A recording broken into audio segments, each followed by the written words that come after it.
Balikan natin ang aksyon. Ito pa rin po Kamao kontra Kamao. Lionel Legada, puro body attacks. Nangina, bahagya. Itong si Mark Ian Rojas. Pero unti-unti, bumabalik.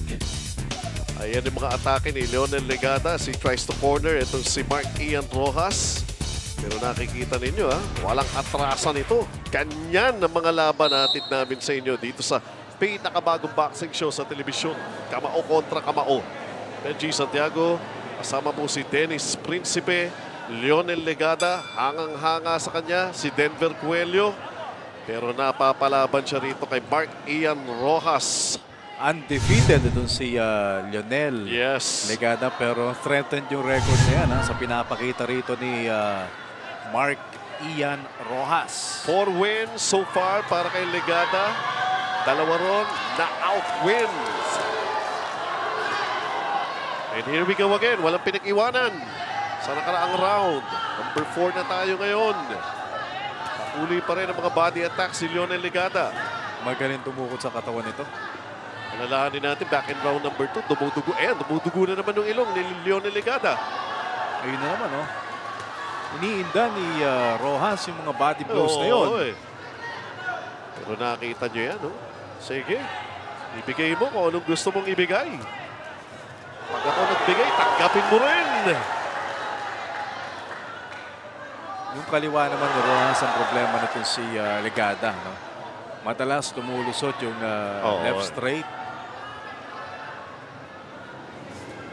Yun na naman, Well, at least itong si Legada, na-resolve niya na yung naging problema niya kanina sa stance ni Mark Ian Rojas. Dahil yung first round, halos hindi siya makasuntok. Exactly. Parang nahihirapan siya at nakikita niya na kaliwete yung kanyang kalaban. Pero pagdating ng towards the end of round 2 and the third hanggang dito, kahit pa paano tumatama na ito si Legada. Especially sa katawan. Maganda yung mga body attacks ni Lionel Legada. Yung pa rin, yung kaliwa pa rin. Yung malaking problema ngayon ni Legada. Hindi niya makita kung saan nanggagaling yung left straight na yon. Although straight lang naman. Kung akala nga natin, usually pagka puro bodega, yung power, nababawasan Pero kay Mark Ian Rojas, iba ang istorya Iba dating Oo, parang ginagana. Parang nasa-challenge pa siya lalo kapag tinatamaan siya sa katawan. Pero ito, mas duguan dito si Lionel Legada. Good uppercut mula kay Mark Ian Rojas. Alam mo ako, feeling ko sa akin lang, parang mas lamang pa rin dito si Rojas Kaya nga. Kasi yung first round, definitely sa kanya yon. Second round, bibigay ko pa rin kay Rojas yun. And then yung third round, bigay na natin kay Legada. Legada yun. Say, toss up pa itong round na ito. Final 20 seconds na lang. Nakita niyo. Bloody mess. Oo. Ang buka itong si Legada. Kanina pa dumudugo yun, pero ngayon lamang mas naging grabe yung labas ng dugo sa ilong ni Legada, which means umi-epekto pa rin yung mga suntok nito si Rojas. Mahirap na yung paghinga di ba? Oo. Dumudugo yung ilong mo Ako nga lang, sinisip ko. Kaya. Nahihirapan na ako humingi. Yung pa kanyang sinusuntok. And this happened July 2, 2010. May kahit pa paano ang haba ng summer Yung time na yun Oo. Lalo-lalo na nasa Angono pa. Nangyari itong laban na ito. Pero makikita natin rito talagang palitan ito. Si Rojas, headhunter. Oo, tama. Si Legada, dito ko sa bodega. Nakita niyo naman, yung paghabol ng hininga nito si Mark Ian Rojas. Puro katawan Fifth round pa lamang ito, pero kita mo parang nasa 10th round na. Exactly. Although this is just a 6th round encounter. And this is a very good matchup. Oh, definitely.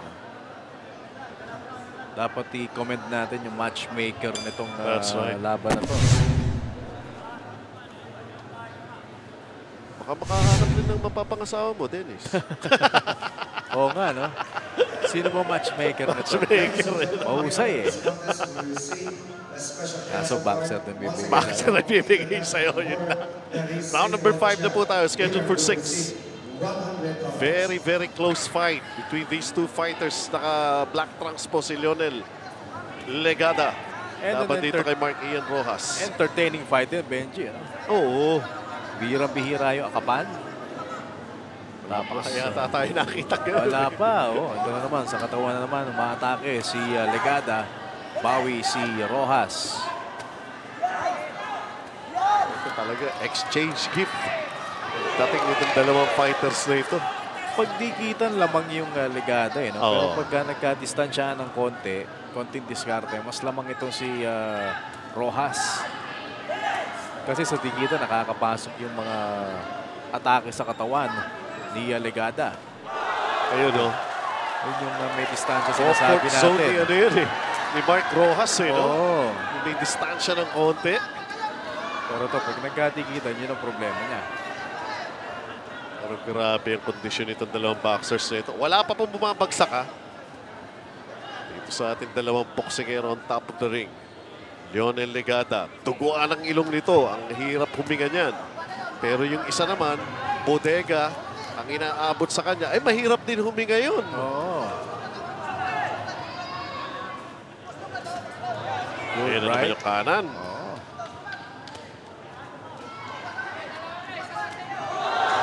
Another left. Pero sumusubok na sa taas na umaatake ito si Legada. Not too much on the body in this round. Here in round number 5. Ang kulang lang dito kay Rojas yung head movement eh. Oo eh. Kasi masyado siyang straight. Okay naman yung kanyang footwork in trying to avoid yung mga sundukang problema. Pag na-corner siya or nasa lubid, ayun. Ay, tumama yung kanan na yun. Ako, ginit na mundo yata. Rojas in trouble. Hindi ka dapat tumingin sa referee. Oo. Tumingin ka sa kalaban mo. Protect yourself at all times. Sinasabi nga ng referee, ano? Referee Virgilio Garcia. Looking on. Alam po ni Referee Garcia ang kanyang ginagawa riyan. Wala naman ditong continuous complaining. Oh. Mga technical, titigil yung laban. Hindi, walang ganun. Sayang, ano? A very good chance para kay Rojas sa mga panalo nito. Kaya lang, yun nga, no? Nawawala yung focus niya every time na nagre-reklamo siya. Eh. That's right. And Legada takes this round. Round number 5. One more round coming up dito po sa Kamao kontra Kamao.